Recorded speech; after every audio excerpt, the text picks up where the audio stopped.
I'm Olivier Knox, Chief DC Correspondent for Sirius XM, and I am going to be speaking with Tara Mahler. She's Senior Policy Advisor for the Counter-Extremism Project, former CIA military analyst, on Twitter at Tara Mahler, Taramaller. Tara, how are you? Good. How are you? Thanks for having me. Oh, delighted to. There is so much national security news out there. I'm struggling with where to start, but how about something that hasn't been in the headlines quite as much as it used to be? The war on ISIS. You guys have been following pretty closely ISIS's online efforts to inspire attacks and recruit new members. Can you give us a report from the front? Sure, absolutely. You're right. It's been sort of eclipsed by other news between North Korea and Helsinki, but there's been a lot going on the ISIS front. Not only have you had, unfortunately, a series of pretty big attacks. There was a recent multiple suicide bombing in Syria. You've had attacks in Afghanistan. And we've been looking at what's happening online because really they're trying to spread their message online now that they've lost a lot of their territory. And what we're finding is that, the tech companies are coming under scrutiny for a lot of reasons lately, but there's been a lot of claims made about getting this ISIS content that violates their terms off their platforms. And we've been sort of tracking whether or not what the companies are saying is happening is actually happening. And we're finding, at least in our recent study, that the Counter-Extremism Project did on YouTube, for example, our monitoring has shown that a lot of this ISIS content, really large numbers, are still being uploaded, are still getting hundreds of thousands of views. We did a systematic study, sort of technology developed by a Dartmouth computer science chair, Hani Farid, at the Pipeline, matched this against a database of ISIS videos and looked at what's happening on YouTube. And it's just a lot of this content staying up, being re-uploaded, ISIS accounts not being removed. So it's still a really big problem, and it's going to impact the physical real world as it inspires potential people around the globe to carry out what in many cases are low sophistication attacks. We lost you there for a second after low sophistication. Not mystic forecast. So we lost you a little bit after low sophistication attacks, but so it seems to me that there are two potential scenarios here. Either the stuff's not being taken down systematically enough, or well, I'll just leave it at that, or it's being taken down but it's popping right back up. Which of these is the case? There's actually both problems that we see happening. So we're seeing that while the companies are touting their takedown times, that they're basically claiming that takedown times are getting quicker.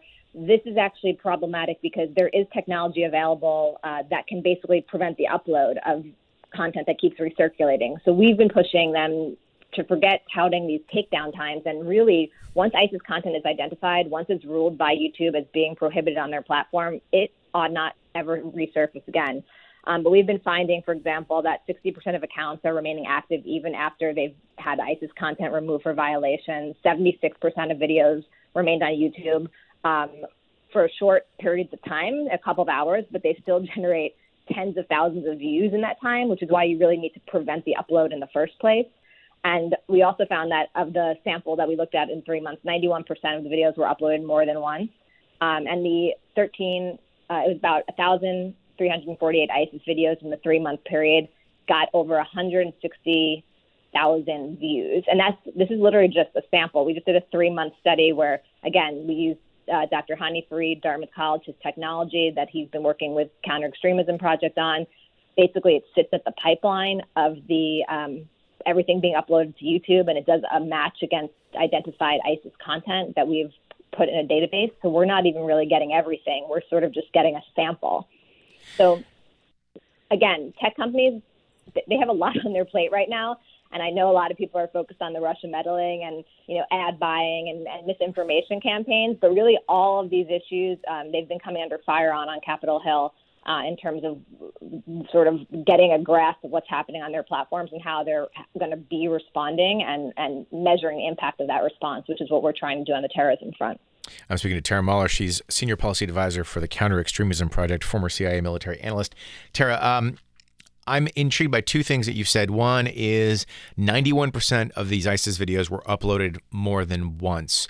By the same accounts, by different accounts, does this reflect an active and fairly sophisticated campaign by ISIS?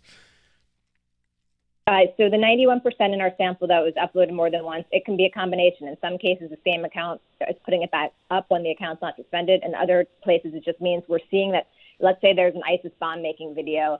Let's say it was reported and taken down. In that same 3-month period, we're still seeing that come back up, whether it's under another user's account, whether it's under the same account. So of the videos, the ISIS content that were uploaded in the 3-month period that we were tracking, most of that content was appearing online somewhere on YouTube more than once, which means that they were not preventing the upload after they've ruled it prohibited. And we've been pushing for them to take sort of an approach that would prevent the upload, a stricter standard to prevent the upload of some of this content, like is done actually on child pornography. That's actually how they deal with the child pornography problem online. So, I mean, to be honest, the tech companies have claimed they've been doing some prevention of upload, that they've been doing different artificial intelligence mechanisms, but we're trying to really just get at the data and actually see what is actually still happening on the platform, rather than these theoretical debates that you sometimes see happening on Capitol Hill about, is the problem getting better? Is it getting worse? Who's doing what? This study is useful, and it's on our website, www.counterextremism.com. It's useful just because it gives you a snapshot with some actual numbers data, which sometimes, because of the scale of these tech platforms, we sort of lose sometimes the sense of the numbers in these debates. Tara, using small words and simple concepts, explain to me how you prevent the upload of ISIS videos. Sure. So what's done on child pornography currently can be done on counterterrorism.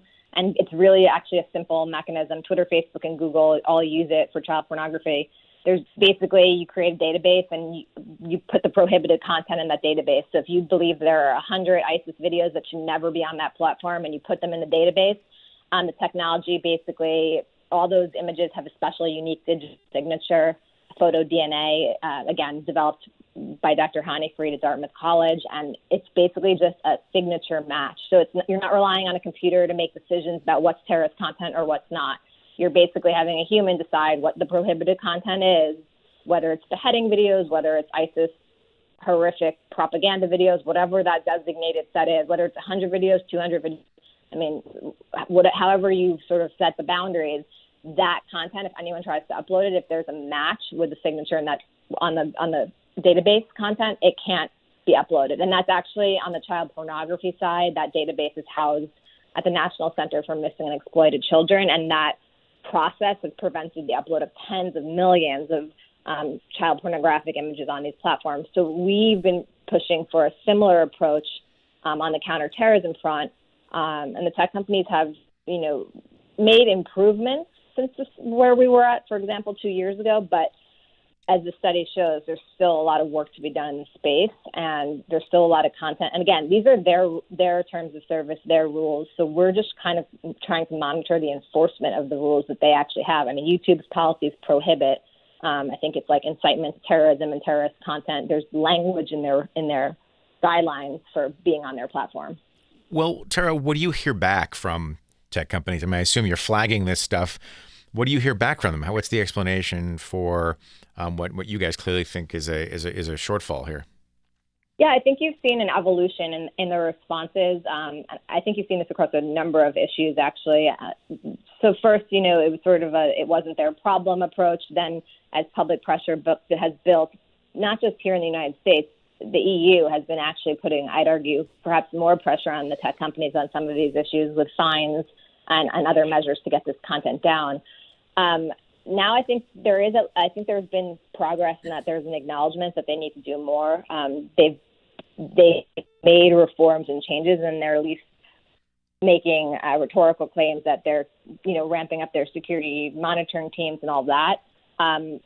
I think at the end of the day, until there's some accountability in place to actually have reporting or have, some sort of penalty or some sort of standards or guidelines, it's going to be hard to get them to sort of go the extra step. So we're still finding a lot of this content online. We still think there's more that can be done.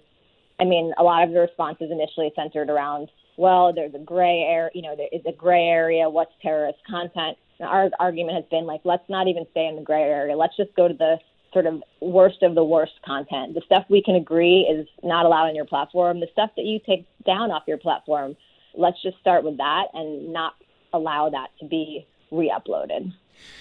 Tara, on the this is sort of a shift from the sort of the quantity to the quality. How has the ISIS message changed since the so-called caliphate was buried?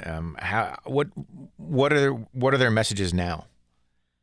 So I think actually you sort of, in your question, kind of gave the response. So because there is no actual physical caliphate, there's a less of an emphasis on coming to the caliphate because they've lost a lot of their territory. I think you've seen increasing messaging, and this is not sort of new in the last month or two. This is over the last, I'd say, 6 months to a year, about calling for, trying to inspire attacks, trying to call for the low sophistication attacks that we've seen. And I think, fortunately, it's been quiet now, but that doesn't mean that you can't see a resurgence. I mean, you actually are starting to see signs of problematic, I guess you can say, rebuilding in Syria and Iraq. So I think that while we've, made a lot of strides territorially, I think that ISIS has sort of planned for that. They have contingency plans. They're adaptable. Terrorist groups can sort of hide in the deserted towns and alleys, and they'll wait it out. And I think we're starting to see signs of that, unfortunately, in Syria and Iraq. So, I personally think that we're not really out of the dark on the ISIS threat, and obviously the lone wolf attack threat still, I'd argue, remains high because, at the end of the day, one of the reasons ISIS has been successful in the propaganda messaging is not just their exploitation of these technology platforms, but it's the fact that they've been willing to sort of let anybody carry out attacks in their name. They don't care if you're part of the inner circle. Right. They don't care if you train with them. They've sort of, terrorist groups used to be very strict about the attacks that they would claim. ISIS, not so much. So you see them claiming attacks where individuals sort of latch on to the ISIS ideology, not even that strongly, have minimal contact perhaps, these remote controlled or ISIS-inspired Right. attacks. And Right. I think that's sort of the direction that it's moving. All right, Tara Mahler with the Counter Extremism Project. Thank you so much for coming on the show. Thanks for having me.